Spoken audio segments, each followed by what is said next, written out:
목사님께서 끝까지 또 자리를 해주셨는데 너무 감사해요. 제가 몇 가지 말씀드릴게요. 먼저 여러 가지인데 하나 간단한 것부터 말씀드리면 이 김건희 씨 뭐 특별법 발의한다고 그러는데 제가 볼 때 주가 조작은요 문재인 시절 윤석열 그 후보를 또는 총장을 낙마시키기 위해서 문재인 정권이 털만큼 털었습니다. 더 이상 털 게 없을 거예요. 억지를 좀 부리지 않았으면 좋겠고 또 김건희 씨 논문 가지고 전부 왈가불가 하는데 김건희 씨 논문은 윤석열 대통령이 결혼 전에 그분이 논문을 쓴 겁니다. 그리고 이재명도 자기 석사 논문 표절했다고 시인했고 그다음에 대한민국에서 특수대학원 논문들은요 이렇게 말하면 좀 뭐하지만 이 상당 부분 표절이 많이 있어요. 그러니까 김건희 씨도 이게 뭐 표절이라면 분명히 표절이 드러날 수밖에 없는데 그걸 가지고 배우자 논문 가지고 근데 나라의 정치를 갖다가 흔들려고 하는데 제가 볼 때 상당히 민망합니다. 대학 교수로서 제가 볼 때. 따라서 특수대학원의 또 논문, 지뢰 문제, 또 그것도 윤석열 대통령이 결혼 전에 김건희 여사가 논문을 쓴 거예요. 뭘 그걸 가지고 근데 뭐 옳다 그러다 이렇게 떠드는데 또 대학 교수들이 뭐 몇 놈들이 나서가지고 무슨 뭐 진상조사위가 어떻다 그러는데 대학 교수들 그렇게 할 일이 없습니까? 좀 자제하고 자중하시기 바라요.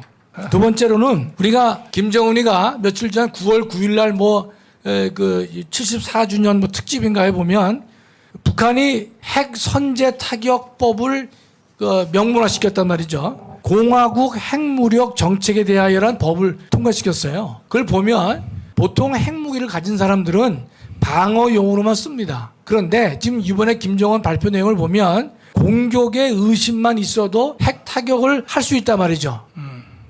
이건 우리가 핵을 가지고 있는 사람들의 보이는 태도는 결코 아닌데 그런 이제 입장을 천명했죠. 하면서 하는 말이 재밌어요. 백날, 천날, 10년, 100년 제재를 해보라. 절대로 핵을 포기할 수 없다라고 했단 말이죠. 그렇지. 그렇다면 문재인 정권 5년 내내 강행한 게 뭡니까? 한반도 평화 프로세스를 그 인간이 떠들고 5년간 거짓 쇼를 벌였는데 그 결과가 뭡니까? 북한의 핵과 미사일만 고도화시켜주고 강화시켜준 그 일을 했단 말이죠. 따라서 그 책임을 우리가 윤석열 정부가 책임을 빨리 신속하게 물어달라 이 뜻입니다. 이것 말고도 여러 가지가 있지만 그걸 빨리 물어줘야만 국민들은 마음 편하게 살 수 있다 이런 뜻이에요. 또 하나 최근에 이재명 문제에 대해서 자주 이제 신문에 보도가 돼서 조금 위로가 되긴 합니다. 그런데 여러 가지 사건이 있지만 첫 번째가 이번에 가장 문제가 된 것이 뭐냐? 허위 사실 공표죄가 이제 문제가 되는 것이죠. 대장동, 백현동에서 뭐 천문학적 숫자에 뭐 돈을 남겼다 안 남겼다 이것은 그 다음에 나올 얘기고 첫 번째 공직선거법을 위반했다는 것이죠. 그러니까 이 허위 사실을 공표하는 것은요 당선 무효를 선거법에서 책임을 이제 지을 수가 있는데 100만 원 넘게 벌금이 나오면 5년 동안 선거에 나올 수 없는 것이고 민주당은요 자신들이 받은 국고 보존 437억인가요? 그 돈을 다 물어내야 되는 것이에요. 그래서 매우 중요한 사건인데 지금 이재명이는요 적극적으로 허위사실을 공표했습니다. 지난번 이재명을 구제해준 권순일 대법관의 또 대법원의 얘기는 뭐냐? 방송 토론에서 질문을 받았을 때 예 아니요라고 소극적으로 순간 발표한 것을 가지고 허위 사실 공표를 볼 수 없다는 것이 대법원 판례였어요. 그 자체도 우리는 납득하기 어렵지만 그걸 통해서 이재명을 살려줬습니다. 그러나 지금은요 그 판례가 남아있기 때문에 이재명이가 고 김문기 씨를 안다 모른다라고 얘기를 했지만 그것이 명백하게 허위 사실을 적극적으로 반복적으로 했다는 사실이 드러나고 있단 말이죠. 간단히 말씀을 이제 올릴게요.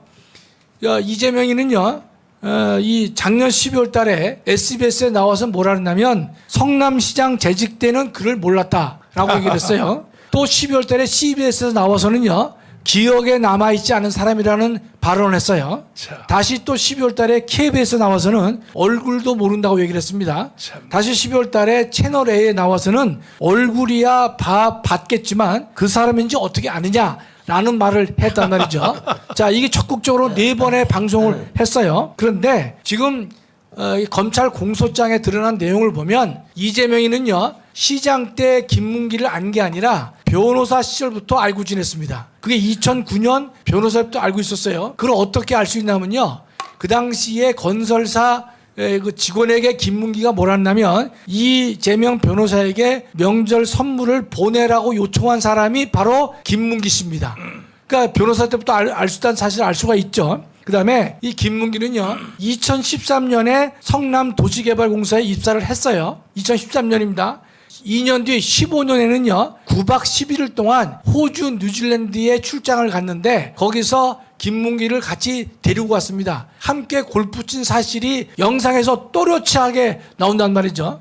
또 드러난 사실은 원래 김문기는 거기 호주, 뉴질랜드 출장에 명단이 없었습니다. 그러나 이재명이가 시켜가지고 이 김문기 씨가 추가로 함께 가게 됐다는 사실이 이미 공소장에 드러나 있는 것입니다. 그리고 나서 출장 갔다 온 다음에 대장동 사업을 맡깁니다. 그래서 12월 달에 이재명이가요, 김문기한테 대장동 사업과 관련돼서 공로상을 시장 명의된 공로상장을 수여했습니다. 그래도 모릅니까? 그 다음에 2년 동안이요, 대면 보고를 4차례 했고, 김문기가 이재명한테요, 4차례 보고 이후에 총 7차례의 보고서를 했다는 것이 공소장에 드러나 있습니다. 또 이재명이가 참석한 행사에 김문기를 데리고 3번 이상 동석했다라는 것이 공소장에 드러나 있어요. 참. 이러고도 지난번에 이재명이는 그 선거 이 대선 그 시절에는 무조건 부정을 했죠. 그러나 명확하게 드러나 있는 것입니다. 이것을 공소시효가 만기되기 하루 전날 검찰이 기소했습니다. 따라서 이것은 검찰이 분명히 이재명이를 잡겠다는 그 이제 신호라고 볼 수가 있다라고 저는 보는 것이에요. 제가 볼 때는 좀 더 검찰이 속도를 내서 이 선거법 위반 사실을 처리해 주시기 바라고, 지금 나타나는 성남 FC 사건 변호사 의혹 대납이 있는 것이죠. 그 다음에 대장동, 백현동 뭐 등등 정말로 이 사람은 이 전과 사범 전력답게 대단히 많은 위법을 저질렀단 말이죠. 그렇기 때문에 우리가 검찰에서 이 문제를 정확하게 신속하게 처리해 준다면 윤석열 대통령의 지지율은 분명히 올라갈 것이다. 그러면서 동시에 할 게 뭡니까? 묵혀두었던 문재인에 대해서 이게 뭐 해수부 공무원 사건, 탈북 청년들 탈북시킨 사건, 탈원전 사건, 열성꾸락으로 꼽아도 부족한 그러한 문재인의 죄명을 갖다가 동시에 수사를 시작하라 이 뜻입니다. 그거 하라고 예컨대 윤 대통령을 갖다가 대통령으로 뽑은 거예요. 그걸 분명히 해주시면 지지율이 올라가는 것은 논외 문제고요. 대한민국을 바르게 정의로운 나라로 만들어 줄 수 있기 때문에 신속하게 그 문제를 처리해야 된다 이 뜻입니다. 지금 김명수 구속이라는 말도 나왔는데요. 말 나온 김에 하나 더 말씀드릴게요. 우리가 지금 임성근 그 부장판사가 몸이 아파서, 그 사람이 암이에요. 그래서 사표를 냈는데 그 당시에 김명수가 뭐라 그랬습니까? 내가 사표 수리하게 되면 민주당에서 지금 탄핵을 하려고 하는데 탄핵을 못하지 않느냐 말이지. 이런 얘기를 했단 말이죠. 정말 미친. 그게 판사가 할 짓입니까? 이야. 그럼에도 불구하고 그 다음에 그게 탄로났어요. 그래서 국회에다가 답변서를 보냈는데 자기가 모른다라고 거짓을 했습니다. 그러면 허위 공문서 작성한 것이에요. 첫째는 뭐냐? 임성근 부장판사의 사표 수리하지 않은 것은요, 대법원장의 직권남용죄에 해당합니다. 두 번째, 국회에다가 보냈는데 거짓을 보냈단 말이죠. 허위 공문서 작성이 되는 것이에요. 또 하나는 그 사람이 공간 리모델링 하는데 4억 7천만 원을 썼는데 원래 예산에 없었어요. 그걸 4억 7천을 더 갖다 썼습니다. 그게 뭡니까? 그런 걸 일반적으로 횡령죄라고 합니다. 횡령죄. 업무상 횡령이 되는 것이에요. 그거 왜 처리 안 하냐 말이죠. 또 하나, 그 대한항공의 그 부사장 이제 사건이 있었을 때 진행 중에 그 사건이 끝나자마자 그 법무법인 팀을 대법원장 공간에 데려와서 밥을 같이 먹였단 말이죠. 회식을 했단 말이에요. 회식을요. 그런 문제를 문재인 때에는 그것이 다 이 물 밑에 잠겨 있었겠지만 반드시 갖다가 검찰이 신속하게 해가지고, 제가 바라건대 김명수는요 바로 옷을 벗어야 됩니다. 왜냐? 일반 판사는요, 판사의 일이 뭡니까?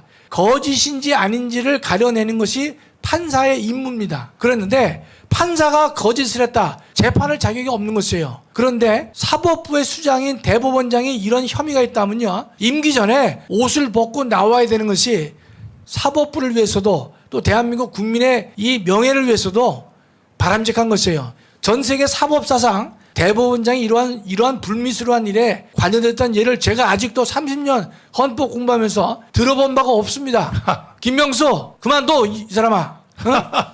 이 사람이 그 목사님 이 친구가 대법원장 될 때요. 네. 춘천지방법원장을 했어요. 그렇구나. 제가 얼굴을 알지요. 같은 저 불교 신자인데 그래서 그때 어떤 짓을 했냐면 처음에 저는 그 인간을 좋게 봤어요. 왜냐하면 인사청문회 할 때 관용차를 타지 않고 이제 대중교통을 이용해 왔다고요. 그래서 저 친구 사람이 괜찮나? 예? 왜냐면 그 당시 우리가 이제 그 판례 이렇게 할 때 나와서 뭐 얘기를 서로 교류가 있었거든요.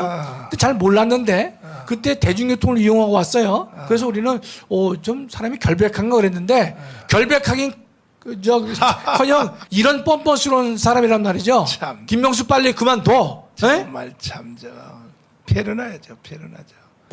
사법부에서 검찰이 신속하게 처리해 주시기 바라고 그 일의 진행을 떠나서요. 본인이 그만둬야 우리 대한민국 사법부의 얼굴을 살려주는 것이에요. 예, 이 정도 하겠습니다, 목사님. 자.